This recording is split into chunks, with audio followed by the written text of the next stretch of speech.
Amen. Sige, tayo muna lang sa Ayun, Panginoon. palakpan natin. Tayo muna lang sa Amen.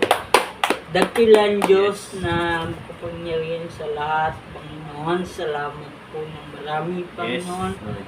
na pumasok ang bagong taon na wala kami sa banig ng karamdaman o ospital ng Hallelujah. alipin ng mga sakit ng kung ano sakit, Panginoon. Amen. Bagkus, malaya kami na makapagpuri sa iyo, Panginoon. Hayaan, Panginoon, na sa gabi ito ay malwalhati ka namin, maparangalan ka namin, dakilang Diyos. Amen. Hayaan mo, Panginoon, na gamitin mo lang, Panginoon, o daluyan ng iyong pagpapala upang, Yes. Panginoon, mapagpala ang bahay na ito. Hayaan mo rin na Amen. pagpalain, Panginoon, ang buhay ni Sister Sabel, Panginoon, ni Brother Ryan, Panginoon. Yes, Lord. Hayaan mo sila, Panginoon, na matagumpay na tatamasain nila sa taong ito, Panginoon. Amen. Panginoon, hayaan mo, Panginoon, na i-focus mo ang aming sarili, Panginoon, ukol sa aming pag-aaralan na yung mga salita, Yes, Panginoon. Lord. Hayaan mo, Panginoon, na ikaw ang kumilos, Panginoon, sa aming gawain, sa Yes. gawain mo, Panginoon. Amen. Salamat po ng marami sa Panginoon Jesus. Amen. Amen. Praise the Lord. Hallelujah. Ang ating topic ngayon, huwag kang magkumpara. Don't compare. Sa kumpanya, sa paaralan, o sa mga magbabarkada, no, kung papansinin natin, no, iba-iba yung kakayahan, karunungan, kaalaman, iba-iba yung katangian ng bawat isa. Diba? Kung ikukumpara lang natin yung sarili sa iba, kung ikukumpara lang natin yung iba sa kanila, no, kung ikukumpara lang natin yung ibang tao sa kanila, magkakaiba-iba. No, hindi pare-pareho at hindi pantay-pantay yung kakayahan, yung katunungan sa magkakapatid na lang, di ba? O sa magkaka-workmate, sa magkaka-classmate. No, iba-iba yung kakayahan, karunungan, kaalaman at yung katangian. No, hindi pare-pareho. Iba-iba yung persona ng bawat isa. Hindi pare-pareho at hindi pantay-pantay. Sa unang Pedro chapter 1 verse 17, sinasabi dito, walang itinatangi ang Diyos. Pinapahalaga niya ang bawat isa ayon sa mga ginawa nito. At dahil tinawag din niyo siyang Ama, igalang niyo siya habang kayo'y nabubuhay.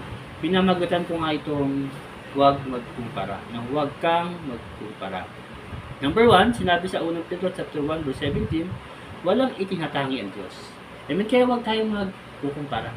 Kasi lahat tayo mahal ng Diyos. Amen? No, lahat tayo mahal ng Diyos. Sapagkat sinabi naman sa Biblia, ipinapatak ng ulan sa mga masasama at mga mabuti. Pinapasikat niya ang araw sa mga makasalanan at banal. No, kaya huwag tayong magkukumpara. Sila at yung kakilala natin o sino mang tao sa daigdig nito, lahat ay mahal ng Diyos. Amen? Sapagkat sinabi sa John 3:16, di ba? Gaya na lamang pag-ibig ng Diyos sa libutan. Sa libutan, ibig sabihin sa libutan, tayo yung nasa libutan. Lahat tayo, no, mahal ng Diyos sapagkat namatay si Kristo hindi lang sa isa, hindi lang sa isang grupo, hindi lang sa isang samahan, hindi lang sa isang organisasyon. Namatay siya para sa lahat. Amen? Kaya, no, walang itinatangi ang Diyos. Lahat tayo mahal niya. At number 2, ganun pa rin sa unang Pedro chapter 1 verse 17, pinapahalagan niya ang bawat isa ayon sa mga ginawa nito. Amen? Kaya huwag tayong magkukumpara. Amen? May kanya-kanyang panahon. No, may kanya-kanyang oras. Hindi natin alam, no? Yung hindi natin alam, no? May kanya-kanyang panahon, may kanya-kanyang oras. Lahat ay pagbabayaran natin. Amen? Huwag natin ikumpara yung iba. Huwag natin ikumpara yung sarili natin. Huwag natin ikumpara sila. No, lahat tayo ay merong takdang pag-aani. No, merong takdang panahon. Aanihin natin yung bawat sinabi natin, yung bawat ginawa natin. Amen? Kasi ang Diyos hindi siya bulag, no? Hindi siya natutulog. Amen. Hindi nakakalimutan ng Diyos, no? Hindi babaliwalain ng Diyos. Amen. Ito nga yung binanggit, pinapahalaga niya ang bawat isa sa mga ginawa nito. Amen. Kaya wag tayong mag-compare. Amen. May takdang panahon para sa kanya, may takdang panahon para sa iyo. Amen. Depende. Nasa ano natin yan, nasa pamumuhay, nasa gawain, o nasa atin pa rin yung bunga kung ano yung ginawa natin, mabuti ba yan o masama, aanihin natin yan. Amen? Kaya huwag magkumpara. Sa unang Pedro sa 1:17, ganun pa rin, number 3. At dahil tinawag ninyo siyang Ama, igalang ninyo siya habang kayo'y nabubuhay. Ito, no? Huwag dun tayo nagkukumpara na iba yung Diyos niya, iba yung Ama niya. Lahat tayo ay isang Diyos. No? Ang Diyos ni Abraham, Isaac at Jacob ay isang Diyos natin. Ay isang Ama natin. Amen? Lahat tayo iisa ang Diyos. Walang ibang Diyos maliban, sinabi nga ng Lumang Tipan, maliban kay Yahweh. Amen? Lahat tayo iisa lang ang Diyos. Ngayon, kung merong naligaw, kung merong napatangay, kung merong natukso, kung merong nadala, ay kaaway yun. Amen? Nadala ng kaaway, napatangay ng kaaway, natukso ng kaaway. Pero, iisa lang naman ang Diyos na sinasamba natin. Kaya huwag tayong magkukumpara. Huwag natin kinukumpara sila, huwag natin kinukumpara yung iba, huwag natin kinukumpara yung sarili natin. Iisa lang ang Diyos natin. Sinabi ng episode, iisang Diyos, iisang pananampalataya. Amen? Maliban lang, sabi ko nga kanina, may natukso, no? May nadala ng kaaway, may napatangay ng kaaway. Amen? Ito yung pag-aralan natin ngayon. Sa unang Pedro chapter 1 verse 17. Number 1 tayo, walang itinatangi ang Diyos. Walang itinatangi ang Diyos, kahit huwag tayong magkukumpara. Pinanggit sa aklatang Hebreo chapter 13 verse 5, amen, sinabi dun, masiyahan ka na kung anong meron ka. No, masiyahan na tayo kung ano mang nasa atin. Pinanganak tayong mayaman, masiyahan tayo. Ipinanganak tayong mahirap, no, masiyahan na tayo. Amen, lahat tayo ay mahal ng Panginoon. Amen, mahirap ka man o mayaman ka man, no, lahat tayo ay mahal ng Diyos. Ano mang nasa atin, ano mang nasa iyo, no, lahat ipagpasalamat natin sa Panginoon. Amen? Lahat ipagpasalamat lang sa Panginoon. Karapatan ng Diyos, ano mang gawin sa tao, anong ibigin sa tao, ano mang nasain sa tao, karapatan ng Diyos yan. Ano mang gustuhin niya, ano mang gawin sa tao, karapatan ng Diyos yan. Pagyamanin man niya, paghirapin man yan, o ipinanganak mo siyang mayaman, ipinanganak mo siyang mahirap, wala tayong karapatan magreklamo sa Panginoon. Amen? No, walang itinatangi ang Diyos kasi boss siya eh. No, sir sa ng mga sir, haris ng mga hari, Panginoon sa Panginoon, wala tayong karapatan magreklamo sa Diyos ano mang nasain, ano mang gustuhin sa tao. Amen? Ang lahat ay ipagpasalamat na lang natin sa Panginoon, ang magulang natin, mga anak natin, ang asawa natin, amen, yung pastor natin, di ba? Lalo na yung pastor natin, ano mang sa atin, lahat ay ipagpasalamat na lang natin sa Panginoon. Alam mo, isa sa mga dahilan kung bakit maraming Kristiyano nanlamig yung pananampalataya nila sa Diyos. No, ikinumpara ang sarili sa iba. No, ikinumpara nila ang ibang tao sa kanila, ikinumpara nila sila sa iba. No, ang hindi magkumpara. Pastor, 15 years na po ako naglilingkod. Yung mga bagong mananampalataya, sila pa yung pinagpala. Sila pa yung masagana. Sila pa yung asinsado ang buhay. No, sila pa yung matagumpay. Nagreklamo sa pastor. No? Ano kayong problema, mga kapatid? Amen? No, ano kayong dahilan? So, ikinumpara nila yung sarili sa iba. Sa ibang tao, ikinumpara nila sila, no, sa iba. No, hindi rin magkumpara. Sino pa yung nauna, siya pa yung nauli. At sino pa yung nahuli, siya pa yung nauna. Biblikal naman, di ba, sinabi ng Panginoon Jesus, may nauna, at mayroong nahuli, at mayroong nahuli naman na nauna. Kung sino pa yung nahuli, Amen. Kung sino pa yung mga bagong mananampalataya, ay sila pa yung nauna. Naunang umasinso, naunang mabago ang buhay, naunang lumaw ang kalaman at kalungat tungkol sa salita ng Diyos, no? Naunang guminhawa ang buhay. Kung sino pa yung nahuli, no? Kung sino pa yung mga matagal ng mananampalataya, sila pa yung nahuli. Ay kung sino pa yung mga naunang mananampalataya, no? Sila pa yung nahuli. At kung sino pa yung nauna, yung mga nahuli, sila pa yung nauna. No, sila pa yung mga bagong mananampalataya, sila pa yung pagkakatiwalaan, no? Sila pa yung maaasahan, sila pa yung mapapakinabangan. Biblical naman talaga na kung sino pa yung nauna, may nauna, may nahuli, at mayroon namang nahuli na nauna. Amen? Yung mga nauna, yung mga matagal ng mananampalataya na naglilingkod sa Diyos, no? Sila yung nanlamig yung pananampalataya. Sila yung tumalikod sa Panginoon, yung mga matagal ng mananampalataya. Yung mga naunang mananampalataya. Amen? Kakukumpara nila. No, kumpara sila ng kumpara, no? Nanlamig yung kanilang pananampalataya sa Diyos. No, hindi tayo gano'n, no? Tuloy-tuloy lang tayo. Amen? Tuloy-tuloy tayo sa paglilingkod. Tuloy-tuloy lang. Meron ngang 20 years na, 30 years na naglilingkod sa Panginoon. At yung iba nga, since birth, no? Na naglilingkod sa Panginoon, 40 years old na, 50 years old, 60 years old na. Naglilingkod pa din sila sa Panginoon. Amen? No, naniniwala pa rin sila, nagtitiwala pa rin sila, no, at umaasa sa mga pangako ng Diyos. Dahil hindi pa naman huli ang lahat, di ba? Biblical naman, sabi ng mga ngaral, habang may buhay, may pag-asa. Amen? Sinabi ng aklat ng mga ngaral. At titiyak ko, kapatid, nung natitiyak ko at sigurado ako, maaaring mas mainam, maaaring mas mabuti, mas maganda yung ginawa nila sa paningin ng Diyos. Kaya pinagpala ang buhay nila, kaya maayos yung relasyon nila sa Panginoon, no, kaya masinsado ang buhay nila, no, kaya nabago ang buhay nila, kaysa sa mga taong matatagal na. Amen? Gaya ng ginawa ni Abel kay Cain, no, mas kinalugdan ng Diyos si Abel at yung handog niya, no, kaysa kay Cain. Pero parehas lang sila naghandog, pero mas kinalugdan ng Diyos yung handog, mas kinalugdan ng Diyos si Abel, no, at yung handog niya.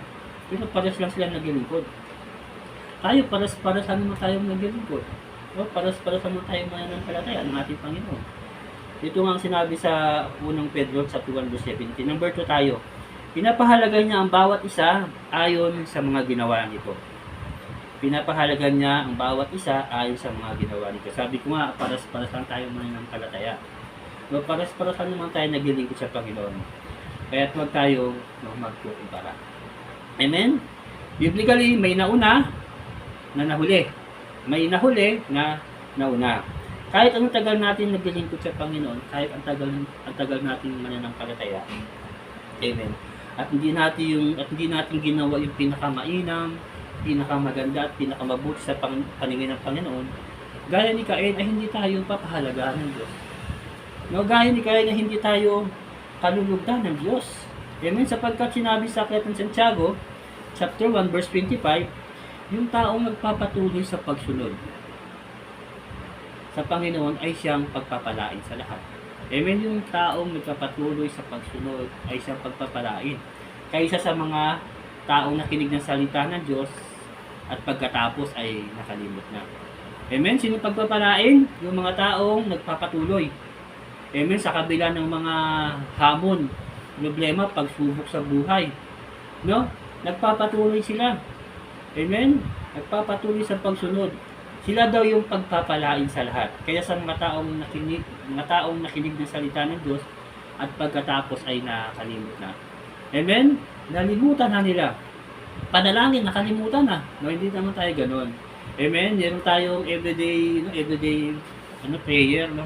Tuwing umaga, na bago pumasok sa trabaho, sa school, o saan ka pupunta, no? Meron tayong panalangin every morning. Amen. No, wag nating kakalimutan, wag nating kakaligtaan.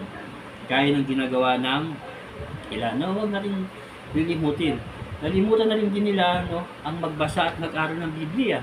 Ako, mga kapatid, kung hindi ako makapag-aral ng Biblia, ay nagawa ko sa work ko ha, nagbabasa ako nakikinig ako ng mga Christian song. O kaya naman, nakikinig ako ng mga nagpapahayag ng salita ng Diyos sa YouTube, sa Facebook. At kung hindi, nakikinig ako ng mabuting balita. Meron tayong application ng Audio Bible Audio Bible. Ayan, nakikinig ako ng Audio Bible.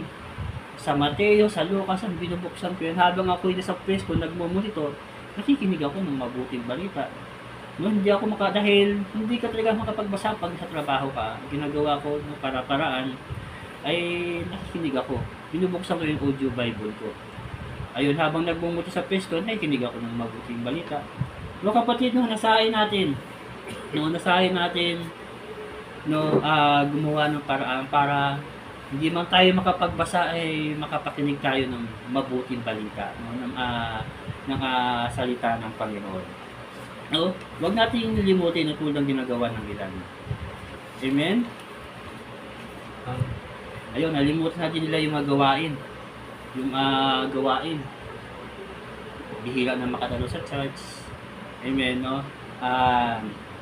Hindi na dumadalo sa church, busy na, abala na sa ibang mga bagay, busy sa work, busy sa pamilya, busy sa iba't ibang mga bagay. Kapatid, ganun pa man, no, ilaban natin yan. No? Magsakripisyo tayo. No? Sumama tayo sa mga gawain, lalo na sa mga big events. No? Meron tayong events minsan 3 araw, minsan tayong events 4 na araw, minsan 2 araw. No? Sumama tayo sa mga ganung mga events, kapatid. Amen. No, hindi tayo talo. Amen. Ako nagpapatuto sa inyo. Minsan nga sa isang kinsinas, minsan pag may mga gawain, ng 4 na araw, minsan 3 araw, minsan ang sinasahal ko sa kinsinas, 7 days na lang, minsan 8 days na lang. Pero sayang Pero hindi ako nang hinaya yung talagang yung katapatan mo sa Panginoon. Amen. Yung pagmamahal mo sa Panginoon para maghamit ng ang buhay mo, yung magbigay lang ng Panginoon yung mga pangarap mo. Kailangan ibigay mo yung the best. Amen. Ibigay natin yung the best. Huwag natin lilimutin yung mga gawain ito. No, nahihiya na rin at hatakot na din sila ipahayag ang salita ng Diyos. Ayaw nila hamakin, usigin, kaputan dahil sa pananampalataya nila sa Diyos. At hindi tayo ganun. No, nalilimutin na lang, babaliwalain na lang natin yung ating ministeryo sa Panginoon. Amen? May ilan mga Kristiyano na takot sila at nahihiya na. Amen? Higit sa lahat, siyempre yung paggawa ng mabuti at pagtulong sa iba, lalo na sa mga lingkod ng Diyos, gawin natin ito. Amen? No? Pati ito ay nalilimutan na din. No, may ilang mga Kristiyano na kapatiran natin, mga kapwa natin mananampalataya, no, binaliwala na nila ito. Nalimutan na nila ito.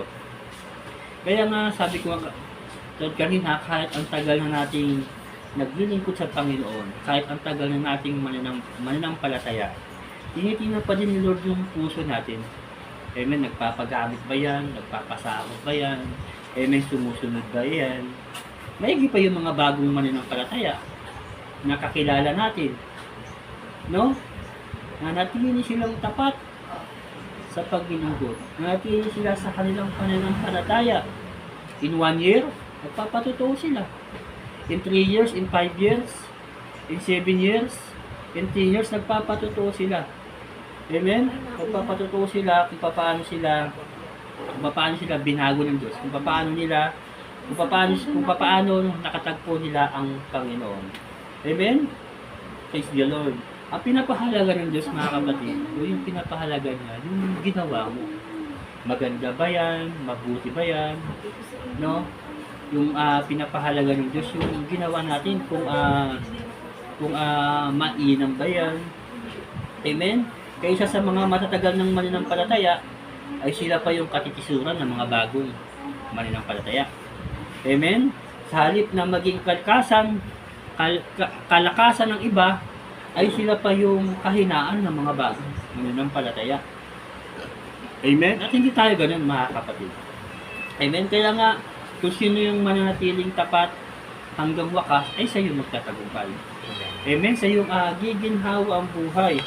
At sa iyong ilaw at asin ng mundo ito. At higit sa lahat, siyempre, yung buhay na walang hanggan. Yung maranasan natin yung buhay na walang hanggan. Number 3 tayo. Sa aklat ng Pedro, chapter 1, verse 17 pa rin. At dahil tinawag niyo siyang Ama, igalang niyo siya habang kayo'y nabubuhay. Kung sa ating mga magulang ay mas magulang pa tayo, o mas tatay pa tayo sa tatay natin, mas nanay pa tayo sa nanay natin, no, astig, no, siga, malupit, no, ibig sabihin lang, wala tayong galang. Amen, lalo na sa Diyos, mga kapatid, dahil bilin ng Panginoon yan, utos ng Panginoon yan, na igalang mo ang iyong ama't ina, ay sinuway mo ang Lord, binaliwala mo ang Lord. Amen. Kung di natin kayang galangin yung magulang natin, mas lalo na ang Diyos. Kasi bilin na yan. Amen. Ano na yan, utos na yan. Amen. Tinawag mo pang tatay, no? Tinawag mo pang nanay. Kung sagot-sagutin mo lang. No, hindi tayo ganun. Kung lalabanan mo lang, kung sasaktan mo lang. No, hindi tayo ganun, mga kapatid. Amen. Kung ganun, no?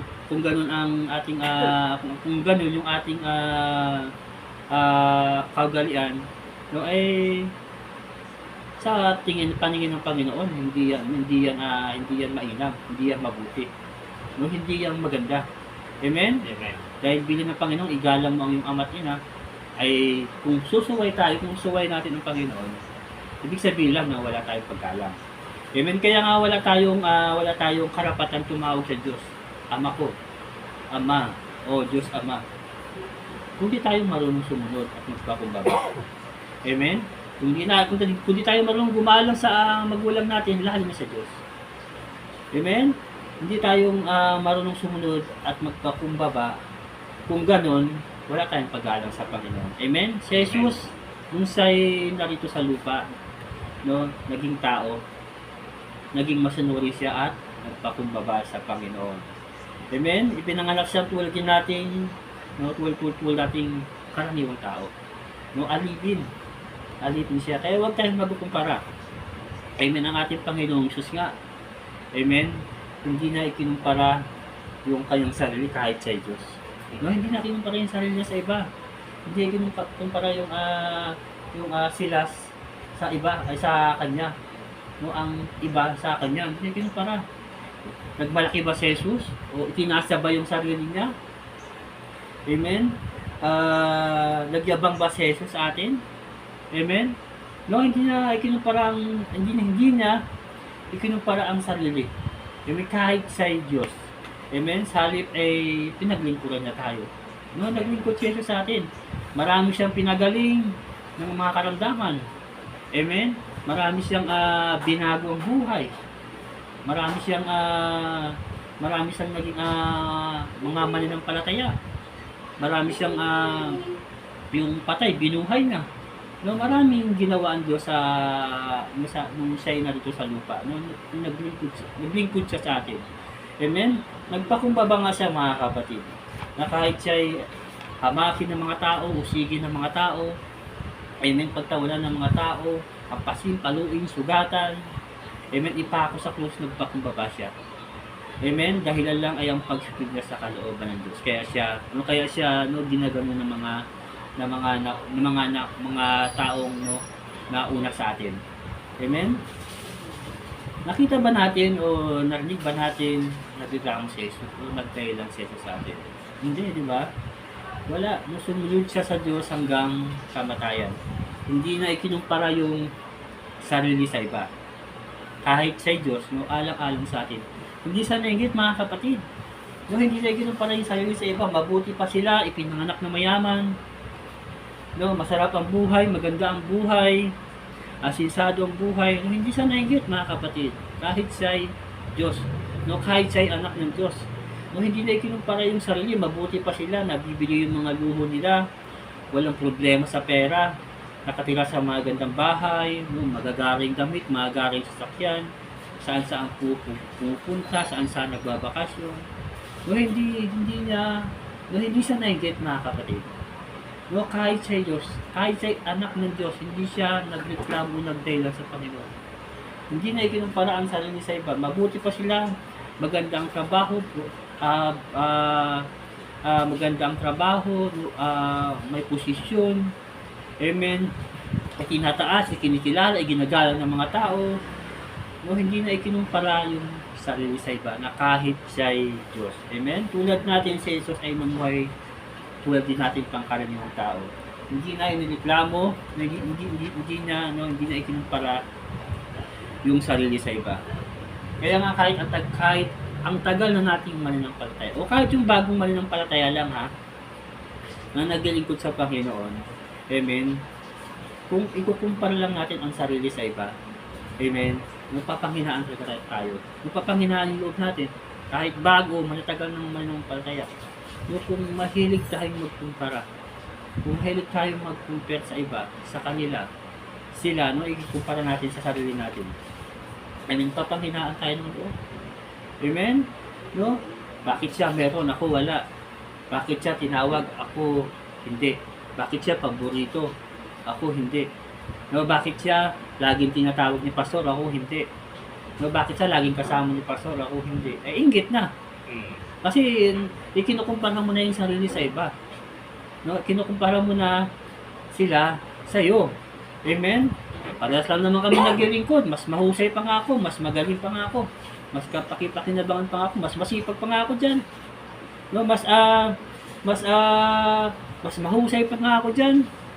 No, ikinumpara mo na yung sarili sa iba. Amen? Ikinumpara mo na yung sarili sa kanila.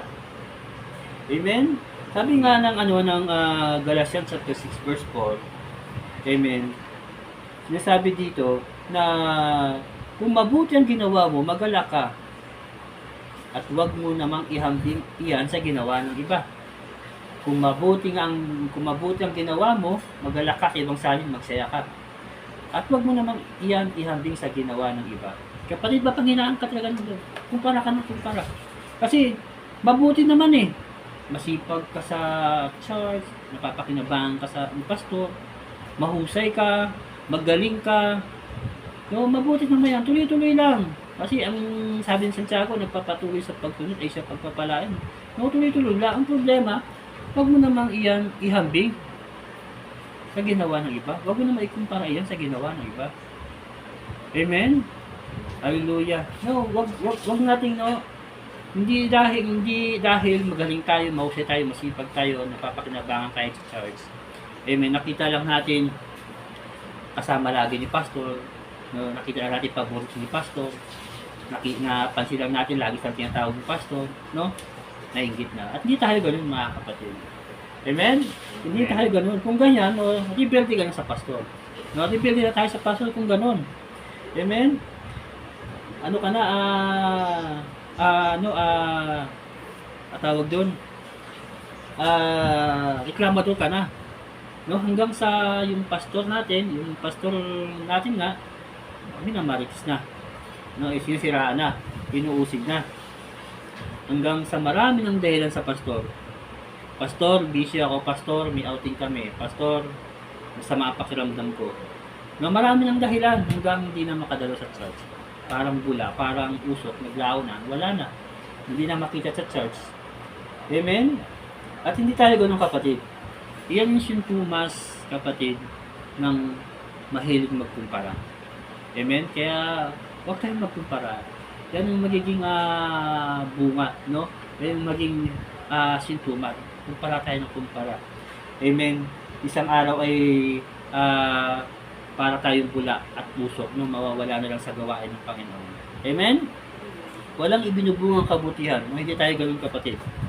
Hindi tayo ganun. Nasaan na yung paggalang natin sa Panginoon? Amen? Nasaan na yung paggalang natin sa Lord? Paggalang nila sa Panginoon. At hindi ganyan tinuturo ng Diyos. Amen. Di kayang tinuturuan ng ating mga sa langit. Sinabi nga sa Aklatang Hebreo, chapter 13, verse 17, sundin niyo ang mga namumuno sa inyo at magpasakop kayo sa kanila dahil sila ang nangangalaga sa espiritual niyong kalagayan at alam nilang may pananagutan sila sa Diyos sa pangangalaga nila sa inyo. Kung susundin niyo sila, magiging masaya sila sa pagtupad ng kanilang tungkulin. Ngunit kung hindi, malulungkot sila at hindi ito makakatulong sa inyo. Praise God. Amen kapatid, no? Pasakop tayo sa lingkod ng Diyos. No, na namumuno sa atin at nangangalaga sa ating espiritual na buhay para mapabuti tayo. Amen? Ang maging pagpapala tayo, ang maging supporter tayo sa lingkod ng Diyos ay paggalang ito sa Ama. Amen? Paggalang ito sa Ama na nagpapasakop tayo sa pastor na ginagamit ng Diyos para sa paglago ng ating espiritual na buhay bilang mananampalataya, bilang Kristyano. Amen? Bilang anak ng Diyos. Amen? Wala na ikumpara yung ginawa kabutihan ng Diyos sa bawat sa atin. Wala na ikumpara. Amen? Wala nang ihambing sa ginawa ng Diyos sa bawat sa atin. Kaya huwag tayong magkukumpara. Huwag natin sila ikukumpara. Amen? Malibang ito ay sa ikararangal ng Panginoon. No? Malibang ito sa ikalulugod ng Panginoon sa buhay natin. Amen? Praise the Lord. Tayo palakpak sa Panginoon. Tayo manalangin, bilang pagdating. Mahal na Ama na sa langit, Panginoon, salamat po sa pagpalang gabi ito. Salamat po sa buhay ni Brother Ryan, Sister Annabel. Lord, maging sa amin na bisita, Panginoon. Si Brother J.M. Panginoon, salamat sa buhay niya. Itong 2025 ay kasama ko sa Panginoon, hallelujah, sa pagbabahagi po ng iyong salita at pagpapayag po ng iyong salita. Lord, minsan pa, nagpapasalamat kami, nagpupuri in 2024. Lord, malakas, malusog yung katawan. Iningatan niyo, iniligtas niyo sa masasama. Lord, hallelujah, sa anumang kapamakan, aksidente, kaguluhan, patayan, o Diyos na makapangyarihan sa lahat ay iniwas, inilayon po kami, Panginoon. Lord, salamat sa lakas, tatag, tibay ang loob sa mga problema, pagsubok, sinamahan niyo kami. Panginoon, salamat, Panginoon, hallelujah, ay nandiyan kayo, nakatingin, nakasubaybay, O Diyos, hallelujah, sa panahon, Panginoon, na wala kami, ay pinibigay niyo po, tinutulungan niyo po kami, Panginoon. Lord, sa mga pagkukulang namin, Panginoon, in 2024, O Diyos, tulungan niyo kami, samahan niyo kami. Sa 2025, Panginoon, ay magawa namin yung mainam, yung maganda, yung mabuti sa iyong paningin, Panginoon. Lord, patuloy na kami palakasin. Dagdagan niyo pa po, Lord. Itaas niyo pa po, Lord, yung aming pananampalataya. Mas lalo kami, Lord, maging mabunga. Mas lalo kami, Lord. Hallelujah. Mas maging maalab, Lord, sa pagbiling ko. Lord, pagpalain niyo po yung buhay ni Sister Annabel, si Brother Ryan. Lord, dalayan ko, Panginoon. Ang gabay, subaybay ninyo, maging sa mga anak ng Panginoon ay, Panginoon, tulungan niyo po, Panginoon. Provide niyo po, Panginoon, ang kanilang mga pangangailangan. Upang, Lord, hallelujah. Isang araw, Panginoon, pagpalain sila, Panginoon, ay maging pagpapala, Panginoon, hallelujah, sila, Panginoon, sa iyong kariyan. Lord, maraming salamat po, papuri sa iyo, parangal sa iyo, anumang gawa ng kaaway, anumang sumpa ng kaaway, anumang balak ni Satanas, Lord, in 2025, sa buhay po ng pamilya ni Brother Ryan, Sister Annabel, maging, Lord, sa buhay ni kapatid na JM, Panginoon, patuloy siyang gamitin, Lord, sa inyong makapangyarihang pamamaraan. Maraming buhay, mapagpala, mahang palakas, Lord, dahil, Lord, sa kabutihan, Lord, hallelujah, patuloy siyang gamitin, Panginoon, to share, to preach the gospel. Lord, maraming salamat po, papuri sa iyo, parangal sa iyo, pagpapala, pag-iingat, tagumpay, Lord, kasaganahan, kapayapaan, hallelujah, ay patuloy na asuma sa amin.